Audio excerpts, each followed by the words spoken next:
It's that time of year as a recording. It is the summertime, if you're in the Northern Hemisphere. Now, if we're looking in the glorious times of Roblox, we would have received a Roblox event made by Roblox staff or its most notable respected developers. Well, it has been a year since there was a Roblox event held during the summer months, which to be honest, I would barely even call this one.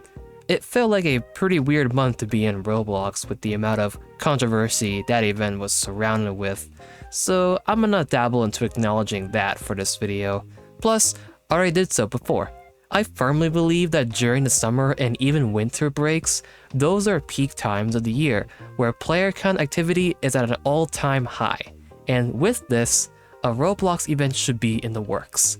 It captures and captivates the high activity, which helps generate revenue for the creators behind it.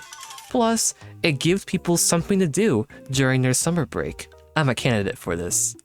In today's video, we will dive into how these summer events on Roblox used to look like, how they worked, what prizes were given, and more. Treat this as a pleasant, nostalgic dive into the past. I feel like that we all need this with how gloomy and miserable everyone's feeling on Roblox lately. Maybe in the future I can make a detailed video of what the perfect vision of a Roblox event could look like in a modern day. Give this video a like if I should do that. Without further ado, this is the history of official Roblox summer events. My name is Insightspeep. Let's wind back all the way to the first ever summer themed Roblox event in history, the Summer Games 2014. The Summer Games 2014 was an event hosted by Roblox developers. It lasted from July 2nd to July 24th, 2014. The event consisted of summer-themed versions of 5 games: Ultimate Marble Rider, Hiking, Paintball 2, Death Run 2, and Call of Robloxia 5 Roblox at War. The event was based around the leaderboard and player points system, and each game had its own unique and particular method to obtain player points. There are videos out there that explain this very old retired feature in greater detail if you have never heard of them. Outside of events like these, they were essentially pointless. Anyways, when gaining player points, players ranked up on the Today leaderboard. In my personal opinion, this event functioned very uniquely and interestingly, featuring a cool competitive element, and most importantly, offered a variety of uniquely themed accessories. Here's how the prizes were given when you collected these player points. Prizes were given out daily to the top 20 players on the Today sort of the player points leaderboard on each of the 5 games. To get to the top 20, players had to obtain player points and move up the ranks. Also, weekly prizes were awarded to the top 10,000 players with the most player points. As you can see here, all of the event items had the Autorite theme to them. Even though they all had the same texture, Roblox did try to be very creative with the mesh and type of each item. Examples being a paintball mask for the paintball game, a militia mask for the first-person shooter warfare game, a visor for the hiking game since, well, people would commonly wear that for their hikes in reality. You get the idea. I really like how some of these accessory types correlated to the game's theme. And here are the weekly leaderboard prizes. Since there was no game to associate themselves with, they gave these items a valuable twist basically, most notably the teapot. And since this was during an era where microtransactions and heavily monetized overpriced bullcrap wasn't all up in your face, what Roblox did on the Robux side of things is release 5 brand new gears within the catalog, to give those with Robux or tickets in their pockets something to pour their dollars on to commemorate the summer season. We all wish Roblox held onto those roots. The event duration lasted for a long enough amount of time in my opinion, giving players more than 2 weeks to participate. I'm assuming this was also during a time where Roblox was trying to push out the point system feature by turning the event prizes into this Autorite theme, but I could be wrong. Oh, also, this is the first ever dev hunt based Roblox event in history. As far as complaints go, I haven't seen any valid criticisms. If there were any actual mixed reviews, It's probably about the whole dev hunt aspect of it, but to me, this is how to properly execute a dev hunt. Surfing up to the next installment of the series is the Roblox Summer Camp 2015. This sponsored event started on June 14th and ended on June 30th. It was held in Ripple Minigames, Roblox High School, and Paintball. This event was sponsored by Disney XD Shows. This event was criticized by many players as a bad sponsored scavenger hunt, and I can see why just by looking at what the prizes are and seeing their mundane copy and pasted quests. Alongside this, we got some new catalog items priced for 1 ticket each. I really want Pickle and Peanut, bro. Next up is the Roblox Summer Games 2015. In the previous year, we had a dev hunt twist to it. Now we got a sponsorship twist. Go. The Roblox Summer Games 2015 was a sponsored developer-made event. It was sponsored by Universal Pictures to advertise the release of their new movie, Minions. The following Roblox games this event was held in is Beach House Roleplay, Super Bomb Survival, and Speedy Hunt. The event started on July 1st and ended on July 12th, 2015. Not too bad of a time frame, though I do like how it started at the first of the month. Future events should do this. Since there are only 3 games, only 1 item was obtainable for each of the 3. These accessories look pretty mediocre. I guess the goggles look goofy and fun to wear, and that sword gear can be worn on those rich-looking or pirate avatars. Each of these accessories had their own quest for their respected game. Now, at the time, some players have complained that some of these quests felt rushed, lacked creativity, and were boring to do. Some users even said that it took less than 10 minutes to obtain the items. Some have also suggested that the developers make it more of a challenge to actually find the items. To be clear, there weren't any noticeable complaints about the sponsorship itself. One more thing to add is that in the catalog, these 2 items were published by Roblox for 1 ticket. Nowadays, I find it a cool thing to flex to equip your Roblox avatar if you still have that Minions launcher thing to this day. I don't know, I like seeing very old bizarre event gears and people using them on their classic avatars. It really shows that the player has been around for a long while. The only summer theming there was for this event is that beach roleplay game thing. Heading into the year 2016, the Roblox Summer Camp 2016 is an event that started on June 20th and ended on July 6, 2016. It is a developer-made event, and it contains 3 games. The games are Epic Minigames, Blox Hunt, and Roblox Summer Camp. Roblox Summer Camp and Epic Minigames are minigame places, while Blox Hunt is a prop hunt.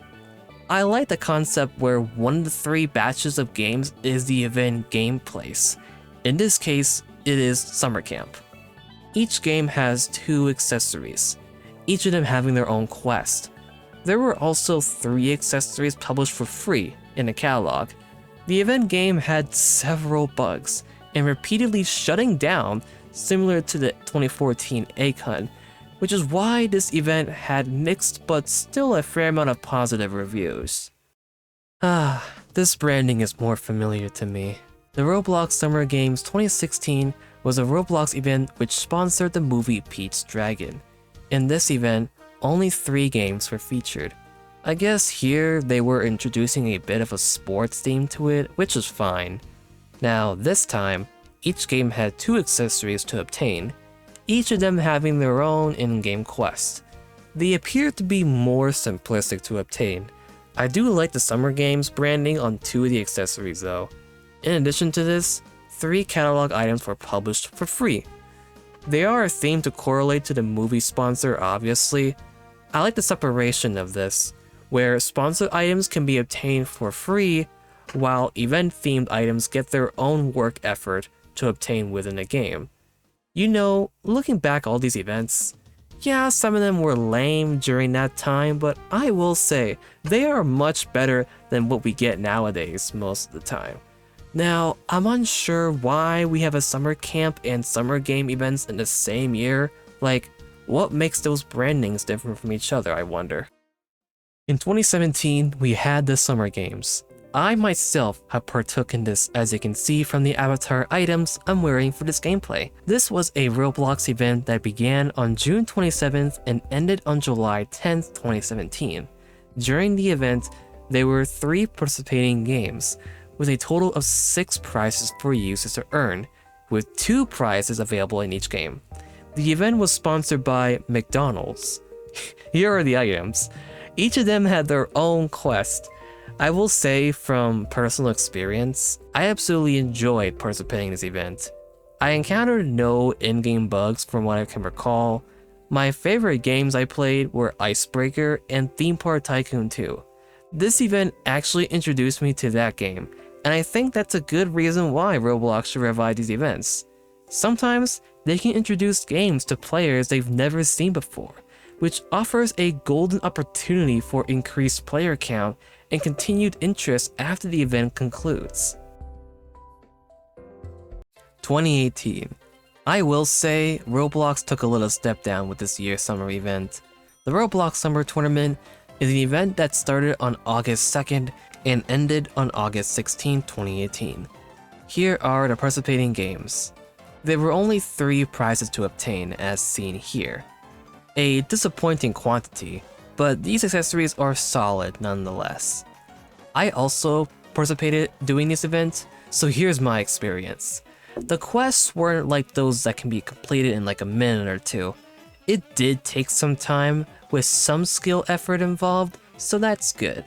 However, I failed to get the sunglasses in the Doom Wall 2 because me being a little kid with a pea-sized brain wasn't capable of finishing the new map Beach Bliff and 4 different maps. Plus, it wasn't my cup of tea for a Roblox game to play at the time. Ah, I see I wasn't the only one. Overall, I was satisfied with this event. Did you know that one of the prizes, Gert, is based on a character with the same name from Akon 2018, The Great Yolk Tales? This also makes Roblox Summer Tournament the first event to feature a prize based on a character from another Roblox game. Also, the Marshmallow Head item was still obtainable from the Spawn Wars as of December 2018, 5 months after the event ended. The item has now been removed from the game when it received an update on December 11, 2018, and can no longer be obtained. Now that is weird, and something I didn't know until researching for this video. We have unfortunately reached the end of the good charm of Roblox summer events. There is another one we could go over, which is the games event, featured all the way in August 2024, but I don't know. That event was mildly terrible, and I personally didn't find much joy and passion in grinding it. Heck, I didn't even make a review for that because of how underwhelming and a mess it kinda was. But I'll provide a brief explanation, since I'm sure most of you have heard of this anyway. The Games was an event in which 5 teams were competing to earn the most points, similar to events such as the Hunt, First Edition, and the Classic. This event featured portals to user-created games with a central hub game. Users could have completed challenges across 50 participating games to unlock limited-time event-related avatar items and earn event points for their team. Points could have been earned by completing quests and finding shrines. The prizes, I really didn't like how they looked too much, especially the layered clothing, which I don't personally wear. The main highlights I loved for this event though were the Gert reference in the main lobby game and the 1x1x1x1 boss battle, which should have been the classic Roblox event, but regardless, not the worst event in history. It's miles from that, but certainly not the best overall. Now the hatch? No. Those are all the Roblox summer theme events in its history from 2014 to July 2026 as of recording. We've seen how these events worked and how they evolved over the years. What is your favorite summer event or event accessory? Let us know in the comments below. If you want to see more videos like these, make sure to like the video and subscribe to the channel.